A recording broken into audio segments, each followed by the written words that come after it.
Hi, welcome to the first episode of Red Talk, show by a couple of mates about everything United. This is Nick, I'm Alex, Josh and Males. On the first episode of Red Talk today, we're going to talk about Nani's rise to cult status over this season, a bit of transfer speculation, how we're coping with the off-season, what we're going to do after Fergie retires, also what happens after Edwin van der Sar retires, what's going to be on the Red Talk site, which will hopefully be launched this week. There'll be a few articles coming up, and also a bit of a preview of the Reds at the World Cup. No doubt over the last season, one of the most improved players at Old Trafford was Nani. Your thoughts about Nani's last term, Nick? Well, in previous seasons at Old Trafford, he's been considered a selfish player, always going for goal when he shouldn't be, and not delivering the ball into the box to players like Rooney and Berbatov. Now, his improvement has been down to, for me, three main changes in his game. There's changes in his composure, changes in his delivery of the ball, and changes in his decision making. What do you guys think?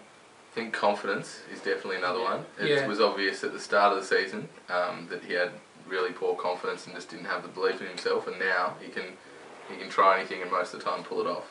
And I also think he played a lot more down the right this season, which I think is a more natural position for him. When he's on the left, he's always keen to cut inside and more likely to shoot because he's very right-footed. But this season he played a lot more down the right, which meant he was more likely to go down the outside and put crosses in.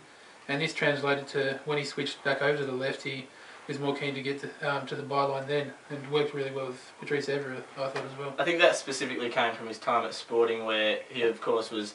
The Portuguese league is a good league, but it's nothing like the Premier League. And he came preferably as a left winger, and I think that was more to do with the lesser opposition that he faced in Portugal, where he could cut in and score a lot more, and he had to change his game to adapt to the Premier League. I think also we might talk about Wayne Rooney and how many headed goals he had over the last season. I think that can be directly correlated to some extent to Nani's crossing ability. Yeah, as well as Valencia, of course. Yeah, he's definitely, I think, the best crosser at the club, in my opinion, Nani. And Valencia's pretty close second, but big improvement. Nani seems to put more height on his crosses than Valencia. Valencia seems to like to go low.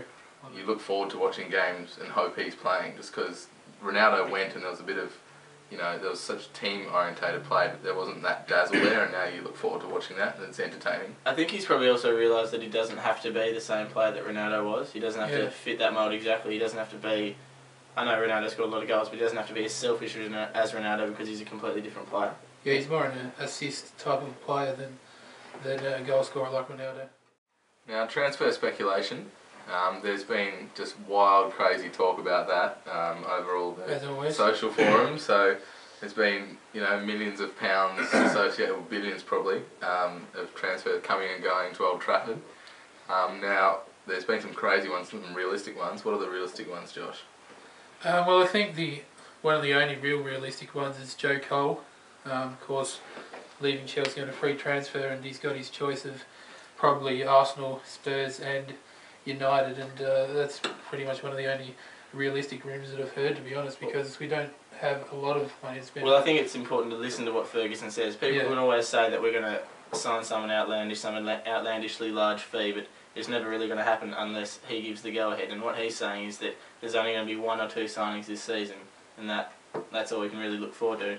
And as you know, the current financial situation at the club, you can't expect them to splash out too much money.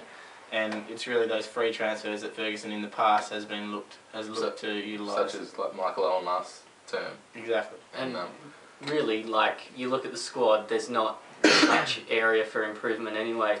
Like last season, sure, we didn't win the Premier League or the Champions League, but we lost the league by a point in the end, and we lost to the quarterfinals of the Champions League, and we weren't, probably arguably outplayed by it. So you could argue that we're one solid team player away from winning all of those, really. And I think that main person that we're going to look for is someone to support Rooney up front, because we saw it last year when we didn't have Rooney, we didn't have as many goals. And Berbatov is reliable, but even when Rooney's away, there's still going to need someone alongside Berbatov, and until we find that person, it's going to be a big ask. And hopefully Hernandez coming from Mexico can provide a bit of that. Although he's quite young, we hope he can hit the ground running, and that's also one of the transfers you kind of tend to forget about, because it was originally announced before the transfer window, and also I've got Chris Smalling from Fulham,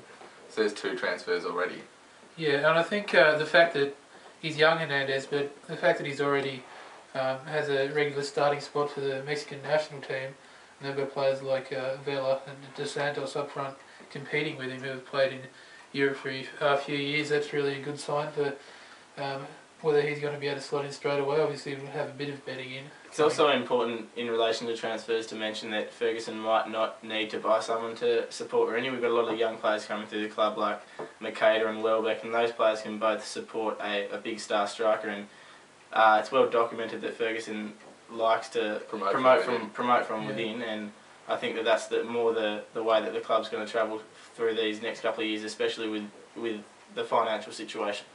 And we've all seen Ferguson knows what he's doing. I mean, if he can see in a player if they're going to turn out a good player. For example, Fletcher, who was much maligned among many United supporters for quite a while, and now he's arguably one of our best midfielders and one of the first picked for the big games. So, he'll recognise talent in the youth ranks and hopefully come up through and save us a bit of money in the transfer market. Speaking of Fletcher, Josh, you've written an article about Fletcher that should, when the website is up, hopefully within a week or so, you have an article about Fletcher to put up there. Tell us a bit about that.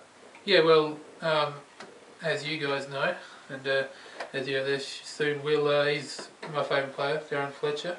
Has been for a long time, and as Mel said, it's good to see that he's really come on and delivered on the promise. He was very highly rated by the Scots early in his career, but of course there's many English doubters, but he's really come along. And the article is basically one on his mapping out his whole career, because he's just completed 10 years at Old Trafford. So it's just going over his whole career at United and how he's gone from 0 to hero, really. Now the World Cup's currently on, as we all know, and there's a few Reds playing at the World Cup. A few have been injured. There's still a few left, such as Rooney. What are you expecting from him?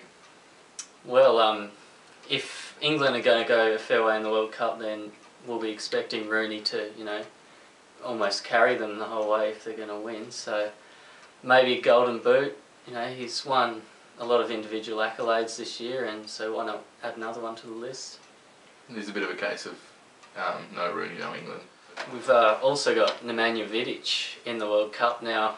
Everyone on this table is probably hoping has an off game, and when Serbia comes up against Australia, and hopefully, fingers crossed the Aussies can progress through the group. But that'll be a rock solid defence, obviously, with him there, and tough to break down.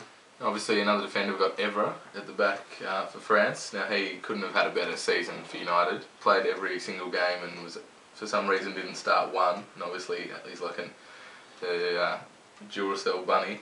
He can play every game, so I don't know why he didn't start that one. So I'll be expecting him to be just as solid as Vidic. Yeah, I think he's has to be considered these days the number 1 left back in the world. Of course, for a while he was fighting it out with Gaël Clichy for the France left back spot, but he's well and truly won that now. And I think we all remember his debut for United, dragged off at half time, and how far has he come since then? It's just been a rise and rise forever, hasn't it? And of course, the player we're most looking forward to is Ji-sung Park. That's general consensus, I think, from no secret amongst us that I have a bit of a soft spot for the South Korean captain. So I'll be looking forward to him, watching him a bit, because played a bit sporadically during the season, obviously having an injury at the start, but strung a few good games together there and scored a few goals and created a few as well. Yeah, he's a real playmaker and a leader for South Korea as well, so it's interesting to watch him play for them, because he plays in a really different type of role than he does. Plays behind the scenes a lot for United, and then when he's playing for Korea, he's thrust into the limelight. Yeah, and he's a lot more central for them as well.